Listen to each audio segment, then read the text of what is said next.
안녕하세요. 박철호의 경매TV 박철호 대표입니다.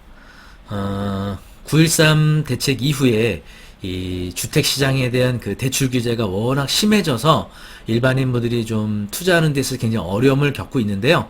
이번 시간을 통해서는 경매를 통한 투자할 때 대출에 대한 내용을 자세하게 안내해 드리도록 하겠습니다.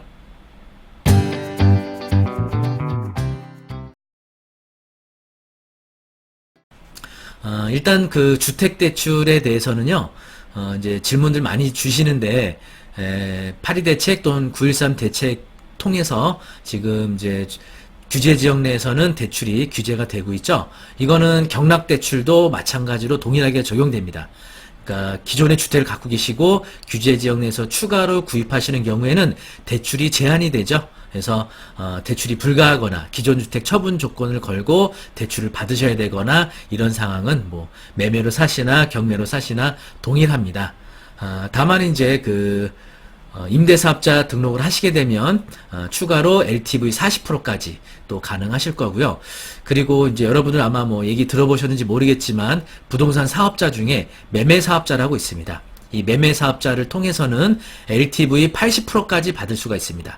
LTV라는 거는 제가 다른 영상에서 말씀드렸지만 주택 담보 인정비율을 말하는 거죠. 그래서 시세가 10억이다 하면 LTV 80이라는 거는 담보가치 10억에 80%인 8억까지 대출을 받을 수 있다는 거죠.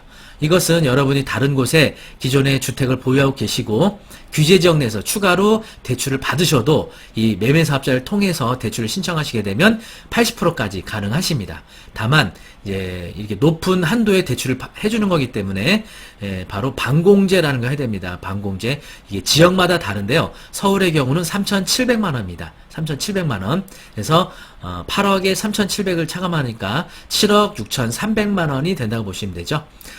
이렇게 해서 아직까지 매매사업자를 통해서 좀 더 많은 대출을 받으실 수 있고요. 또 물론 매매사업자를 통한 어떤 여러 가지 요구 조건들은 또 이행을 하시고 하는 부분들이 필요하겠죠. 그리고 이번에는 상가에 대해서입니다. 상가의 경우는 보통 여러분이 매매나 뭐 분양을 받으시게 되면은 보통 감정가 또는 매매 가격의 50%에서 60%를 초과해서 대출받기가 어렵습니다. 근데 경매를 통해서 상가를 낙찰받으시게 되면 낙찰 가격의 최대 80%까지 대출을 받으실 수 있습니다. 뭐 어떤 분들은 이거 2금융권으로 대출받는 거라서 금리가 높은 게 아니냐라고 하시지만 그렇지 않습니다. 오히려 1금융권보다 더 저렴한 금융기관들도 가끔 있습니다. 뭐 농협이나 신협이나 새마을 중에 보통 이제 비슷하거나 아니면 조금 더 높거나 이런 경우들이 보통의 경우입니다. 오히려 이제 중도 상환 수수료가 면제되는 상품도 있어서 훨씬 좋은 조건들도 많이 있습니다. 어쨌든 이제 상가의 경우는 낙찰받으신 금액의 최대 80%. 뭐 여러분이 10억에 낙찰받았다 그러면 8억까지 대출이 가능합니다. 여기서 주의할 사항이 하나 있습니다. 무조건 낙찰받은 금액의 80%가 아니고요.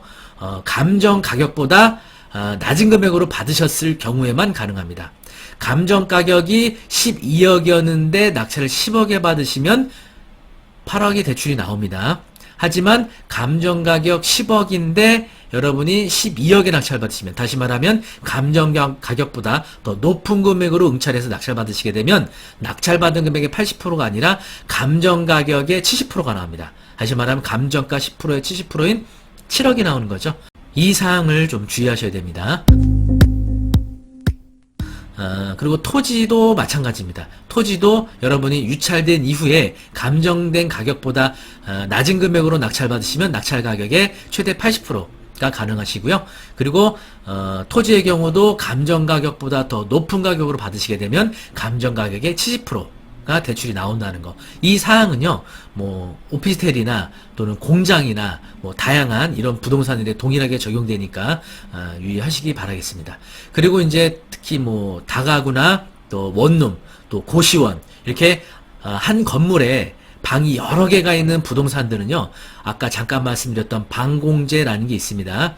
이 방공제에 대해서는요, 나중에 최우선 변제 공부하는 영상에서 자세하게 알려드리도록 할게요.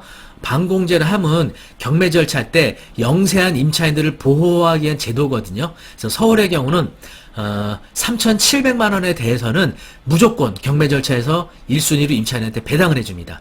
그러니까 은행 입장에서는 분명히 대출 나갔는데 나중에 들어온 임차인이 이런 영세한 임차인의 경우는 경매 절차에서 은행보다도 이 임차인이 3,700만 원을 먼저 빼가거든요.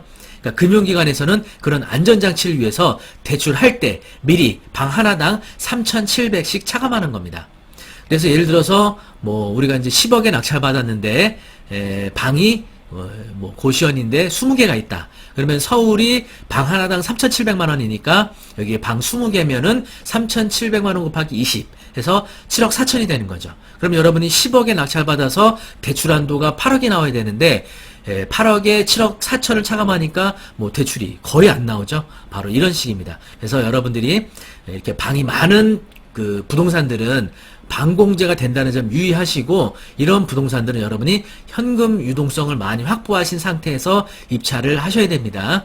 물론 뭐 각 금융기관마다 뭐 방 개수대로 방공제를 하지 않고 방공제를 뭐 20개 중 10개만 방공제한다든지 15개만 방공제한다든지 이런 금융기관이 있을 수도 있습니다. 금융기관마다 조금 차이는 있지만 어쨌든 원칙은 방 하나당 3,700씩 차감을 한다는 거 유의하시면 좋겠고요. 지금까지 말씀드렸던 이런 모든 대출의 공통점이 있습니다. 여러분들 이런 모든 금융기관의 대출을 위해서는 신용 등급상의 그 문제가 없어야 되고요. 그리고 일단은 지금 그 정부에서는 소득이 없는 사람에게는 대출을 하지 못하게 하는 정책이기 때문에 반드시 소득 증명이 필요합니다. 그렇죠? 소득 증명이 필요해요. 만약에 이제 결혼을 하신 분들 중에는 본인 명의로 하시는데 본인은 소득이 없으시다. 그러면 배우자 소득을 통해서 대출을 받는 방법도 있습니다. 하지만 이게 절대적인 건 아니고요. 또 금융기관마다 달리 적용한 부분들이 있기 때문에 잘 알아보고 진행을 하셔야 되고요. 그리고 아까 말씀드렸던 뭐 매매사업자라든지 이런 거에 대해서는 또 금융정책에 따라 변동될 수도 있기 때문에 항상 입찰하시기 전에 이 해당 부동산에 대해서 자신의 소득으로 얼마까지 대출받을 수 있는지 자세하게 알아보시면 좋을 것 같고요. 뭐 여러분들이 경매를 함에 있어서 대출 관련된 궁금한 사항이 있으신 분들은 저희 네이버 카페 박철호의 경매 아카데미 오셔서 게시판에 글 남겨주시면 저희가 대략적인 뭐 아는 한도 범위 내에서 가능한 대출 가능 금액도 답변을 드리도록 하겠습니다. 여러분 대출에 관련돼서 이제 영상을 전해드렸는데 되게 많은 도움이 되셨나요? 네, 앞으로도 유튜브를 통해서 여러분들께 좋은 영상 많이 제공해 드리도록 하겠습니다.